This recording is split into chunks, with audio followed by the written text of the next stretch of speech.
కట్టుకున్న భర్తను కడతెరుస్తున్న ఈ కాలంలో ఓ భార్య భర్త హత్య కోసం నూతన పంథాను ఎంచుకుంది. భర్తపై విరక్తి చెందిన తాను అతన్ని కరెంటు పెట్టి తీవ్ర చిత్రహింసలు పెట్టి హత్య చేసేసింది. భర్తను చంపి దృశ్యం సినిమా తరహాలో మృతదేహాన్ని ఆటోలో తీసుకువెళ్లింది. అయితే సీన్ రివర్స్ కావడంతో ఎవ్వరికీ తెలియకుండా పూడ్చిపెట్టింది. ఈ ఘటన హైదరాబాద్ కూకట్పల్లి హౌసింగ్ బోర్డులో జరిగింది.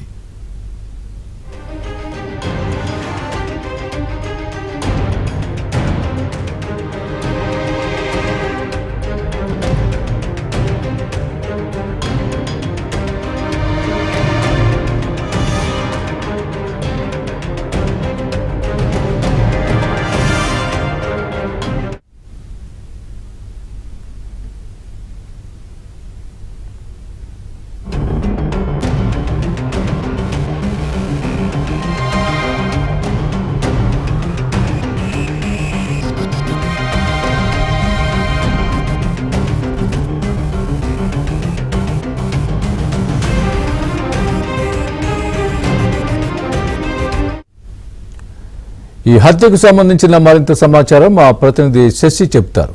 శశి, కేపీఎస్బీ పోలీస్ స్టేషన్ పరిధిలో దారుణం వెలుగు చూసింది. భర్తను అతి కిరాతకంగా భార్య హతమార్చింది. ముందుగా కరెంట్ షాక్ ఇచ్చింది. అనంతరం అతను అపస్మారక స్థితిలోకి చేరుకున్నాడు.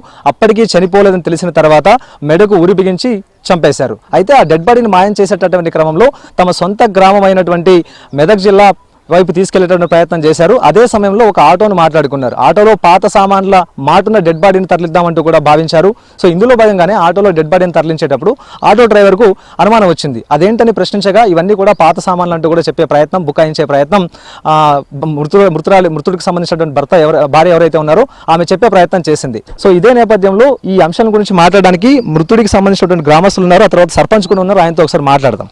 చెప్పండి సర్పంచ్ గారు, అసలు ఈ విషయం మీకు ఎలా తెలిసింది? అసలు కవిత ఊరికి వచ్చినట్టుగా తెలిసి మిమ్మల్ని కలిసినట్టుగా తెలుస్తుంది. ఏం చెప్పింది కవిత మీ దగ్గరికి వచ్చి? అయితే ఇది వీళ్ళు భార్య భర్తల మధ్యలో చాలా నుంచి కొంచెం తగాదాలు ఉన్నాయి సార్. భార్య భర్త ఇద్దరు కలిసి ఉండడం లేదు, విడివిడిగా ఉంటున్నారు. ఈమె హైదరాబాద్లో ఉంటాడు, ఆయన సాయిలేమో లింగాయపల్లి కాడ వాళ్ళు కాసుకుంటా లేకుండా వ్యవసాయం చేసుకుంటా కూలి పని చేసుకుంటూ ఉంటుంటారు అనమాట. అయితే ఈ మధ్యలో ఏమైందంటే కొంచెం వాళ్ళ బంధువులలో చనిపోతే ఇద్దరు కలిసి ఆ బంధువుల బంధువుల సాగులో ఇద్దరు కలిసినాక తర్వాత ఇద్దరు మాట్లాడుకొని ఎన్ని రోజుల దాకా నువ్వు కూలి పని చేస్తావు ఇక్కడనే, ఇద్దరం కలిసి అక్కడిని మన హైదరాబాద్ పోతే కూలి పని మనం పని చేసుకొని మంచిగా సంపాదించుకోవచ్చు అని చెప్పేసి వారం రోజులు ఆలోచించమించు. అయితే ఆ రోజు ఇద్దరు కలిసి మాట్లాడుకున్నారట. మాట్లాడుకున్నాక తర్వాత హైదరాబాద్ తీసుకొని వచ్చేసింది ఆమె. ఈయనను తీసుకొని వచ్చినాక తర్వాత ఇక ఏం జరిగిందో ఇక ఆమె తెలుసు. అయితే నిన్న ప్రొద్దున వాళ్ళ తల్లి వాళ్ళ కూతురు వీళ్ళిద్దరు కలిసి ఇట్లా సాయిలు కనబడతలేరట, ఇట్లా మరి నెంకుతున్నారట, కనబడతలేరు అని చెప్పేసి వాళ్ళు నా దగ్గర రావడం జరిగింది. అయితే నేను వెంటనే ఈ కవిత వాళ్ళ బిడ్డ దగ్గరికి కవిత నంబర్ తీసుకొని కవితకు ఫోన్ చేస్తే కవిత ఏడుండమ్మా నీ భర్త సాయిలు ఏడుండ అని చెప్పి నాయన నిన్న శుక్రవారము సాయంత్రము ఇసుక లారీలు కాల్ చేస్తానని చెప్పేసి 50,000 దగ్గర తీసుకొని ఆల్రెడీ ఇసుక లారీలు కాల్ చేస్తాను అని చెప్పేసి బయలుదేరిండు అని చెప్పింది. అంటే నేనేమన్నా 50,000 తీసుకొని ఇసుక లారీలు కాల్ చేయడం ఎట్లా పోతాడమ్మా? 50,000 సేఫ్టీ అనేది ఉండాలి కదా. ఇసుక లారీలు కాల్ చేసే వాళ్ళు 50,000 రూపాయలు తీసుకొని పోరు కదా, ఏదైనా ఉంటే వాస్తవం చెప్పని చెప్పేసి ఆమెను గట్టిగా అడిగితే నేను ఏం చేయలేదు నాన్న, నేను ఆల్రెడీ వెళ్ళిపోయిండు దొరుకుతలేదు అంటే నువ్వు లింగాయపల్లికి వచ్చాయని చెప్పేసిన. వచ్చేదానికల్లా నిన్న సాయంత్రము 7 గంటల ప్రాంతం లింగాయపల్లికి వచ్చింది ఆమె సొంత గ్రామం ఉన్న దగ్గరికి. రాగానే తర్వాత నన్ను పిలిచిరు, నేను పోయినా నాతో పాటు కొంతమంది వచ్చారు, ఊరు చాలా మంది నిండిరు. ఎందుకంటే వాళ్ళకి ఈ మధ్యలో చాలా రోజుల నుంచి ఉన్నాయన్నమాట.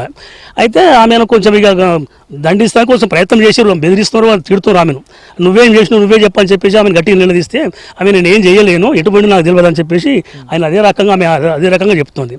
అంటే నేనేమన్నా అమ్మ ఒకవేళ సరే ఉండు ఇప్పుడు రాత్రి అయిందని చెప్పేసి మనము లోకల్ పోలీస్ స్టేషన్కి మనం పిటిషన్ ఇవ్వాలి. ఒకవేళ నువ్వు ఈరోజు రాత్రి ఉంటేనేమో పొద్దున పోయి పిటిషన్ ఇస్తాము.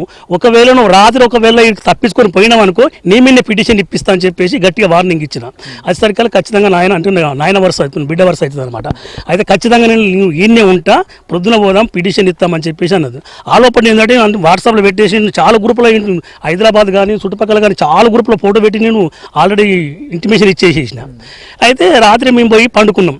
పండుకునేసరికల్లా 2 గంటల రాత్రి వచ్చి ఆమెను పోలీసులు తీసుకొని అదుపులో తీసుకొని జీబులు ఎక్కించుకొని వచ్చేసారట.